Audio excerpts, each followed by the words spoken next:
our new series Bookie, but now a special report from World in Action.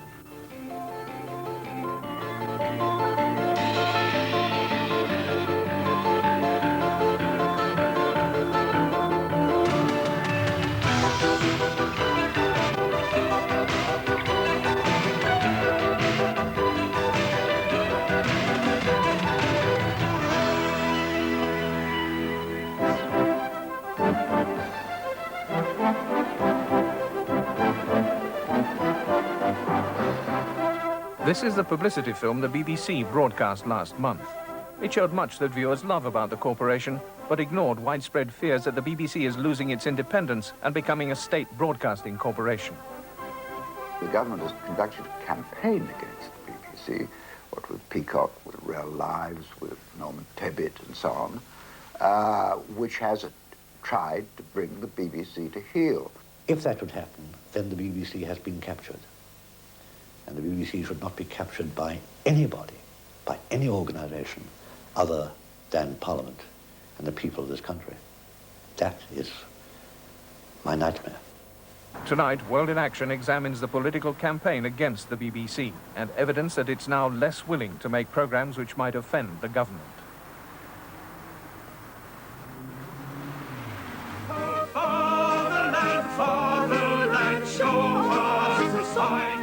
This is how ITV began its election night coverage last year. This edition of Spitting Image shocked the BBC. There was no way the BBC could have put that kind of programme out at that time. As one of my colleagues said, if that had happened, Mrs. Thatcher would have ringed Broadcasting House with tanks.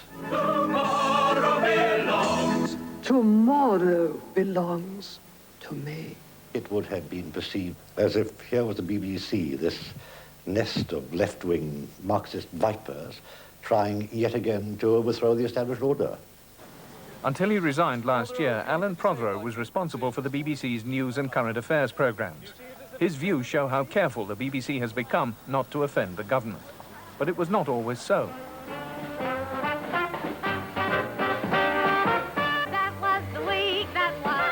In the 60s, the BBC would launch ferocious satirical attacks on political leaders.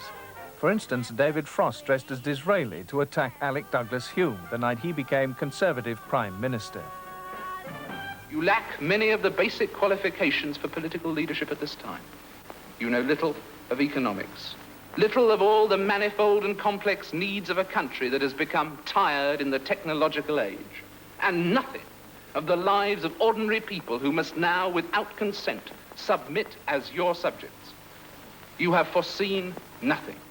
You are qualified only to do nothing. The BBC's then Director General, Hugh Green, supported such satire. In the 60s, it said, he dressed Auntie in a miniskirt, much to the dismay of many politicians who'd previously seen the BBC as a voice of the establishment, which treated them with respect. I wonder whether I may introduce a question which I'm sure will infuriate you, but since I'm here, presumably for that reason. But Hugh Green believed in a democracy broadcasters should question, challenge, and even, as he put it, prick the pomposity of public figures. His views helped transform political coverage. How low does your personal rating among your own supporters have to go before you consider yourself a liability to the party you lead? Well, popularity isn't everything. In fact, it isn't the most important thing.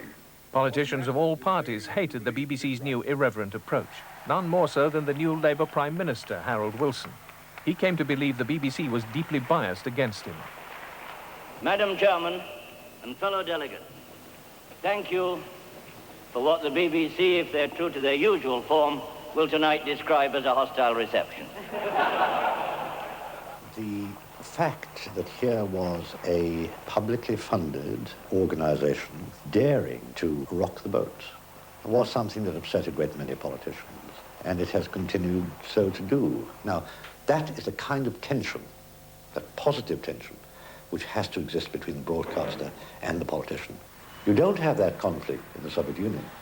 That conflict has led successive prime ministers to try to curb the BBC.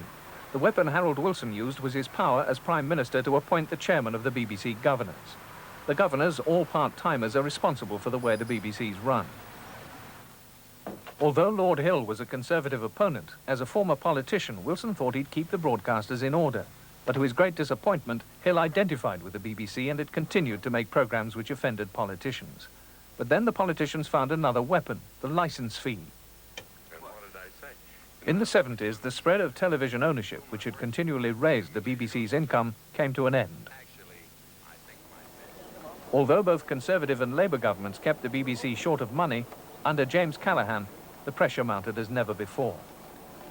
In 1978, the government had been going through a rough patch and had been getting some pretty rough treatment from television, and I remember particularly from BBC Newsnight. And at the Labour Party conference in Brighton that year, I came face to face with Brian Wenham, then head of BBC Two, and I eyeballed Brian in the way of Muhammad Ali and looked at him squarely and said, "Hell will freeze over before you get a licence fee increase unless we get a better deal out of you." The BBC hoped for better treatment from Mrs. Thatcher, but she was just as determined to curb them. Her first attack was over this film from Carrickmore in Northern Ireland, never before shown on television, shot by Panorama in 1979 as part of an investigation into the IRA. It shows how familiar local people were with scenes like these. But Mrs. Thatcher was furious. She believed the BBC had conspired to put the gunmen in a favourable light. The government essentially, and this applied to the Labour government, see themselves at war in Northern Ireland, and they wish to win. Journalists' role, of course, is different. It's to try to explain why things happen and why the IRA are able to survive, and that involves some unpalatable and uncomfortable truths. Therefore, we wouldn't expect any government to look, with favour on that sort of reporting. That sort of reporting convinced Mrs. Thatcher that the BBC needed to be brought under control, as she made clear in the Commons. This is not the first time we've had occasion to raise similar matters with the BBC. And my right honourable friend, the Home Secretary, and I think it's time that the BBC put its own house in order. Since then, it would seem Mrs. Thatcher has been determined to be the BBC's housekeeper, and she's employed the ultimate weapon all prime ministers have, but which none before her have used: the power to appoint political supporters as BBC governors. Until the 80s, it wouldn't have occurred, certainly to the professional staff of the BBC, to suspect that the governors were anything other than independent.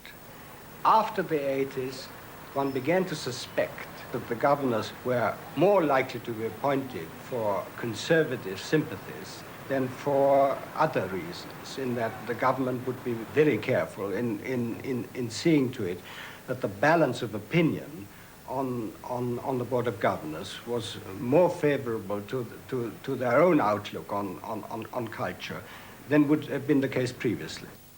Critics say that process began with the retirement of the chairman, Lord Swan, in 1980. Probably the best qualified man to succeed him was the vice-chairman, the Liberal Mark Bonham Carter, but he was unacceptable, and instead Mrs. Thatcher chose another, less qualified governor, George Howard. A wealthy landowner, he'd openly criticised the Carrickmore filming. Then William Rees-Mogg, ex-editor of The Times and former Conservative parliamentary candidate, replaced the Liberal Bonham Carter. With these appointments, the attitude... Yet the following year, Mrs. Thatcher's troubles with the BBC reached a new climax with the Falklands War. Be pleased to inform Her Majesty that the White Ensign flies alongside the Union Jack in South Georgia. God save the Queen. What happens next, Mr. Knott? Thank you very much. What's your reaction, rejoice at that news and congratulate our forces and the Marines. Are we going to declare war on Mrs. Thatcher? Rejoice. But some programmes, like Newsnight, felt it their duty to report rather than rejoice. They soon found themselves in conflict with the government. Well, now tonight, after 2 days, it must be said that we cannot demonstrate that the British have lied to us so far. But the Argentines clearly have. Even the suggestion that the British might have lied deeply offended the government. The BBC was attacked for near treason by Tory MPs. Panorama then went further and showed that some Tory MPs had doubts about the whole Falklands venture. Tory backbenchers described the programme as odious and subversive. The attacks angered Alan Prothero, himself a Territorial Army colonel. Their ideal in 9 o'clock news from the BBC would have been a man in uniform backed by the Union Jack, the signature tune would have been replaced by the national anthem, and it would have been a kind of rah, rah, rah news bulletin. It would really have been the dirty Argentinians and the proud British, which of course is not only farcical, and I'm not exaggerating too much actually when I describe it that way, not only would that have been farcical, but it would have run absolutely counter to what the British public expected from the BBC. But Mrs. Thatcher agreed with the BBC's critics. I share the deep concern which has been expressed on many sides, and I know how very, very strongly many people feel that the case for our country is not being put with sufficient vigour on certain of the programmes of the BBC.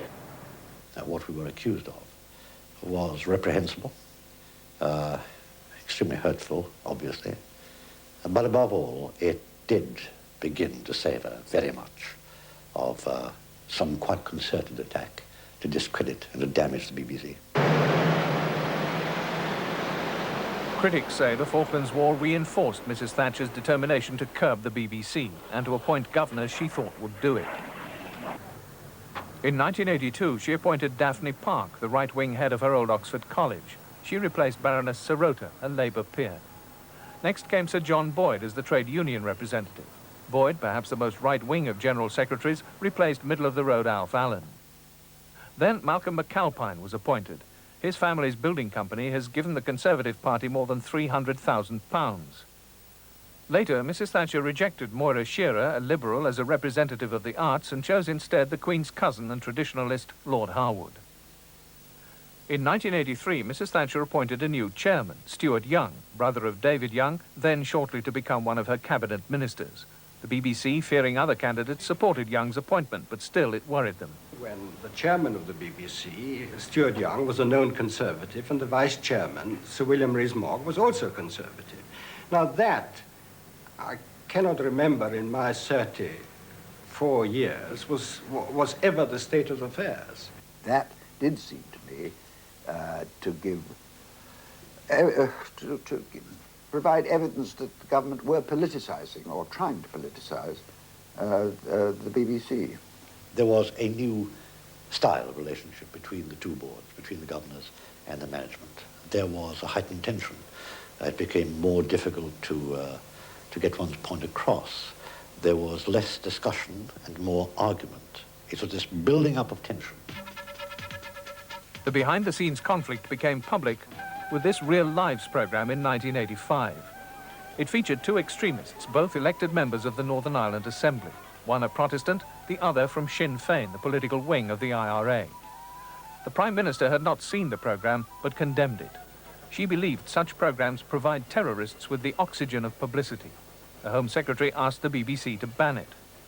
BBC managers wanted to put it out, but the governors no longer trusted them and decided to see the film for themselves.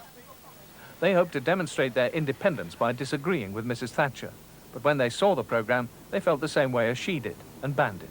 We were quite resigned to the fact that at the end of the meeting, having seen the programme, we would be in a confrontation situation with the Home Secretary over the programme. In the event, what we actually found, rather to our horror, I must admit, was that we were in agreement with the Home Secretary and, I'm afraid, in disagreement with the BBC professionals on this case. The Board of Governors were warned of the near irreparable damage that banning the programme would do to the BBC. The damage would be done at home, the damage would be done in the perception of independence of the BBC within the UK, and there would be international damage. And the Board of Governors decided, in their wisdom, to react to the letter from Leon Britton, who was then Home Secretary, and they banned the programme. And it had a devastating and shattering and traumatic effect within the BBC and certainly outside the BBC. The BBC, in my view, because we don't censor, never do, we request sometimes, should never show things which help anyone who wishes to further their cause by the use of violence. And that is why we said, have a look at it again. The BBC and the governors, who are ultimately responsible to the public, did have a look at it again, and have made their decision, and I am very pleased with it. But after a one-day strike and lobbying by BBC managers, the governors changed their minds. The transmitted programme was widely praised, but relations between governors and management grew worse. One did get rather tired of being involved in rather ritualistic crucifixions every other Thursday when one appeared before the Board of Governors of the BBC. It became, very sadly, a less happy organisation. The governors felt the producers, as they said, were out of control. They felt that the producers, particularly the television producers, not so much the radio producers, that they were doing their own thing, and they wished they could be reined in. When Stuart Young died in 1986, the man Mrs. Thatcher chose to replace him was Marmaduke Hussey, who had a reputation as a hard man from the year-long shutdown of Times newspapers. He hadn't talked to Mrs. Thatcher, but was left in no doubt about what was expected of him. 2 days before Hussey took up his appointment, Norman Tebbit spelt it out. We've recently carried out a rigorous examination of the television news coverage of a major news story of the BBC. Line by line, we've marked each pejorative phrase and each intrusion of political comment in the guise of factual news and compared it with the coverage of the same event by ITN. They will be hearing from us soon. The only relief for BBC executives was that a new vice-chairman had been appointed, former Labour Minister Lord Barnett. He brought back a semblance of balance to the governors, but cynics pointed out that he was no left-winger. As a minister, he'd supported privatisation and defended spending cuts. Barnett quickly came to share the governor's belief that the BBC was badly run. He joined with them in forcing it to settle a legal action brought by 2 Tory MPs against Panorama. The settlement gave the BBC the worst of all possible worlds. It cost them £300,000 and meant the BBC's defence was never heard. The BBC cannot walk over innocent individuals. In future, they will have to be restrained. Within days, Norman Tebbit produced his report on the BBC. He claimed its coverage of the Libyan bombing was deeply biased and demanded management and editorial changes at the BBC. Pressure on the BBC reached a climax over the secret society programme on the Zircon spy satellite. It claimed the government was concealing the project from Parliament. The government was furious, saying the programme threatened national security and took it as proof positive that the BBC was out of control. In January of last year, the Director General, Alistair Milne, was sacked by the governors. It was something they'd been planning for months. When the news emerged that night, both governors and managers were tight-lipped. Give us some background as to exactly what is that. Nothing to say. Was it a resignation? Was he actually pushed? Oh no, I have no other comment. I'm told he resigned for personal reasons. What are the personal reasons, would you think? I have no comment. Nothing to do with me. It's only a matter for the BBC. Did he resign because of political pressure, Mrs. Not Thatcher? for me. No, only a matter for the BBC. I was informed about it just a very short time before it was announced. That weekend, Special Branch raided the offices of BBC Scotland and carried away 3 vanloads of videotapes, film and paper on the secret society programmes. The idea of sending in a team of Special Branch officers in Glasgow very early in the morning was really absolutely extraordinary. The incursion of the BBC in Glasgow was a very, very shabby affair indeed. Yes, certainly. That same weekend, Alistair Milne was at home, coming to terms with his sacking. There had been problems with his management of the BBC, but what many there believe is that more important in his downfall was his support for programmes the government didn't like. They say the governors acted not to please Mrs. Thatcher, but because given the sort of people she'd appointed, they genuinely didn't like the programmes either. But Home Secretary Douglas Hurd denies that Mrs. Thatcher has appointed governors sympathetic to government views and dismisses the fears of critics. I'm not concerned because I don't think that that is true. I think that what is probably true is that the governors have take a closer interest and have asserted a certain authority over the BBC, which hasn't always been so in the past. But this is nothing to do with party politics. This is the Board of Governors fulfilling the job which is laid on them by the Charter, and I think most people would expect them to do that. Today's governors joined the government in arguing the BBC is as brave and independent as ever, but their critics say the record tells a different story. The first test they faced was in appointing Alistair Milne's successor. That morning, Duke Hussey insisted the choice was theirs alone. There's been talk of political pressure on the appointment today. I've had no discussion with any politician of any party about this at all, ever. Many thought the best candidate was Jeremy Isaacs, head of Channel 4. He was Lord Barnett's choice, but other governors rejected him. The man the governors eventually chose was a compromise, Michael Checkland. Neither journalist nor broadcaster, but an accountant, he has the skills necessary to reshape the BBC at a time of rapid change. He is known to share many of Mrs. Thatcher's beliefs about managing the BBC. The governors appointed John Birt to sort out the BBC's news and current affairs. The inventor of Weekend World, perhaps Mrs. Thatcher's favourite current affairs programme, he was deeply critical of BBC journalism. Within months, many top BBC men had left. Brian Wenham, managing director of radio, resigned. Alan Prothero, assistant director general, resigned. Even Michael Grade has resigned and taken over Channel 4. All of them, including Michael Grade, left after becoming unhappy with the direction the BBC is moving in. The men who've replaced them say they want to improve the BBC's journalism, not tame it, and will spend more money to do so. John Birt has set up a new Directorate of News and Current Affairs. He told a mass meeting of journalists that it will introduce 4 new specialist programmes later this year.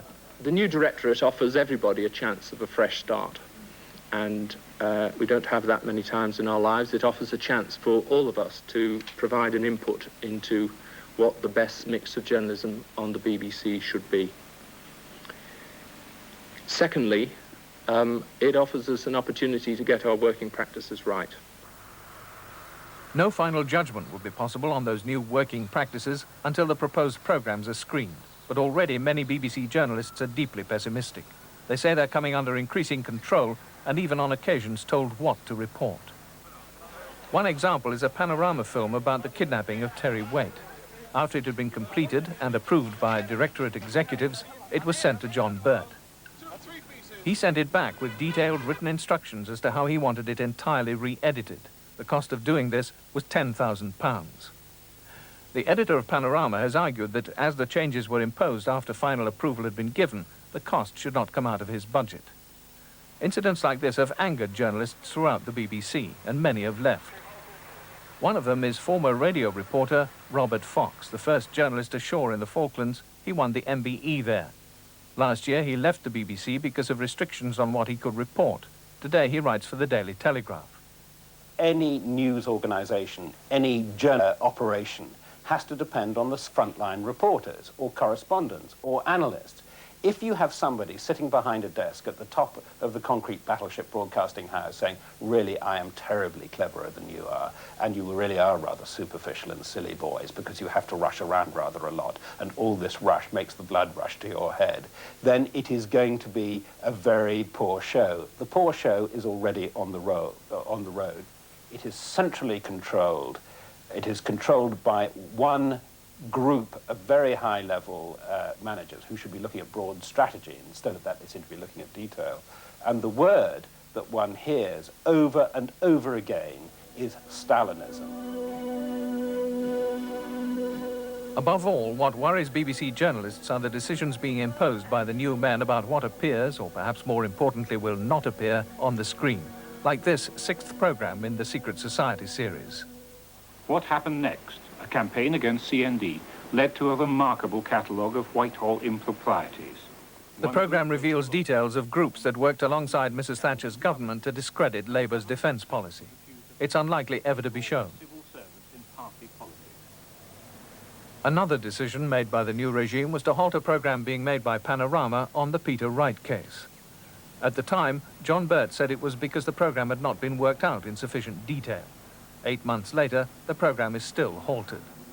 John Birt refused a request by Panorama journalists that they should record an interview with Peter Wright, who they have reason to believe would tell Panorama more about his past. It's feared that decisions like this are destroying the BBC's potential for vigorous journalism. Journalism is a difficult thing to do, and investigative journalism is a very difficult thing to do. It's not easy, it's not pleasant, it's not very popular. So you need as much strength and support and help and cooperation from your top people as you can get. And if that's not forthcoming, you know, people stop doing it. You need to feel, if you were to operate, that there is a broad, agreed support for you, that what you're doing is proper and welcomed, and that you won't, if you walk down the corridor, people won't avert their eyes. It's all those bloody journalists again. If that atmosphere is created, then, of course, the best leave, and the rest go silent. As challenging journalism is discouraged, say critics, the BBC's new executives are replacing it with easier, safer journalism fewer people want to watch. For instance, the new directorate insisted on a programme about security made their way and transmitted in the panorama slot. Tonight, we'll be asking various people who've been directly involved how they think the secret services are best managed. They include the former Lord Chancellor, Lord Hailsham, and 2 senior British judges. We'll be hearing from John Biffin and Sir Patrick Nairn. We'll also be talking to former Prime Minister Sir James Callaghan. The minutes of the BBC's own confidential programme review meeting show that it was described as long-winded and pedestrian in the extreme. One BBC man said it had sent him to sleep, while another said if he'd been a member of the Secret Service, he would have been deeply relieved that none of the issues had been pushed. Mrs. Thatcher has been mistress of number 10 Downing Street since the 4th of May, 1979, and there she was this morning. The tone of BBC coverage marking the fact that last month Mrs. Thatcher became the longest-serving Prime Minister this century has caused more concern among many BBC journalists. She calls number 10 a house of history, and around her, her predecessors watch her progress from the walls of the Great Staircase. One day, who knows when, her picture will be on that wall as the 49th ex-Prime Minister. The government says such coverage has nothing to do with the governors they've appointed. Why is there no Liberal on the board? Why is there no left-wing politician on the board? Why is there no dissenting opinion on that board? Well, I have no notion what the political opinions of some of the board are. Some of them are regional, as you know. I rest on the fact that Joel Barnett is deputy chairman. Joel Barnett made his reputation as a formidable Labour politician. I don't know what his views are now. I've never asked him. It's not my business to ask him. I thought, and the Prime Minister agreed, that he would be a good deputy chairman of the BBC, and he took over at a particularly difficult time, as you may remember. And I think that fact by itself is an answer to the criticisms. Such answers convince none of Mrs. Thatcher's critics, who fear she started a press in the BBC into a state broadcasting corporation. I think any incoming government following this one, a Labour government or any other anti-Thatcher government, would look at the Thatcher appointees and say, right, get all of these people out. The problem is, the temptation is that at that stage you go for the same thing in reverse and you pack it with your appointees instead of the Thatcher ones. And that, of course, destroys independence. It's going to be very difficult to reverse the process of the fact that the governors are going to see to represent the general interest as represented by government. And in the end, it's going to look more and more like a state-run broadcasting organisation. It will lose its ability to make programs that are challenging, programs that do expose issues that people, politicians, whoever, do not wish to have exposed. That it will lose its nerve, if you like. And that would be horrifying. It would be a betrayal of everything that's gone before in the entirety of the BBC's history.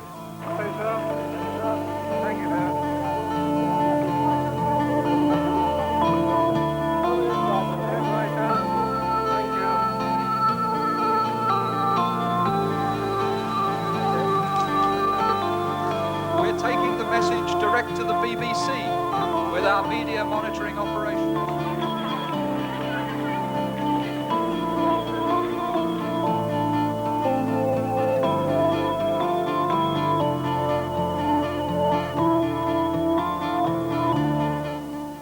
Trouble at censorship.